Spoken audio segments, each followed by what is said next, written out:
குறைந்த விலை நிறைந்த தரம் தங்கள் தேவைகள் அனைத்தும் ஒரே இடத்தில். ஜெயச்சந்திரன். அதிமுக அடுத்த செய்தியும் பரபரப்பு ஏற்படுத்தியிருக்கு. 2026 தேர்தல் பணிக்காக அதிமுக மாவட்ட பொறுப்பாளர்கள் பட்டியலை அதிமுக பொதுச் செயலாளர் இபிஎஸ் நேற்று வெளியிட்டிருக்காரு. அதில் முன்னாள் அமைச்சர் செங்கோட்டையனுடைய பெயர் இடம்பெறலை. கடந்த சில வாரங்களாக செங்கோட்டையன் ஹெட்லைனாக இருக்காரு.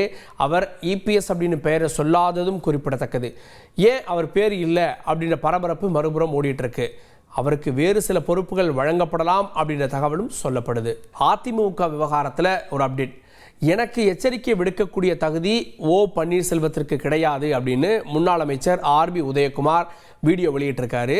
அதே நேரத்தில் ஓபிஎஸ் மேலே நம்பிக்கை குறைஞ்சிருச்சுன்னு முன்னாள் முதலமைச்சர் ஜெயலலிதாவே என்கிட்ட சொன்னார் அப்படின்னு ஆர்பி உதயகுமார் சொல்லியிருக்காரு. முதல்ல அவருடைய பேட்டியை பார்த்துடலாம். மாண்புமிகு அம்மா அவர்கள் தங்கள் மீது வைத்திருந்த நம்பிக்கை குறைபாட்டில் தான் அப்போது அம்மா அவர்கள் தங்கள் மீது வைத்திருந்த அபிமானத்தை பற்றி இந்த சாமானிய தொண்டர் உதயகுமாரிடத்திலையும் பகிர்ந்து கொண்டார்கள் என்பதை நான் வெளியே சொன்னால் அது அரசியல் நாகரிகமாக இருக்காது. எனக்கு எச்சரிக்கை விடுகிற தகுதி உங்களுக்கு.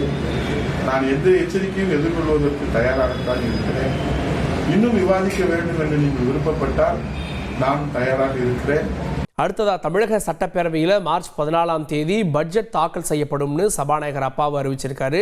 காலை 9:30 மணிக்கு நிதிநிலை அறிக்கையை அமைச்சர் தங்கம் தென்னரசு தாக்கல் செய்வார்னு சபாநாயகர் சொல்லியிருக்காரு. குறைந்த விலை நிறைந்த தரம் தங்கள் தேவைகள் அனைத்தும் ஒரே இடத்தில். ஜெயச்சந்திரன்.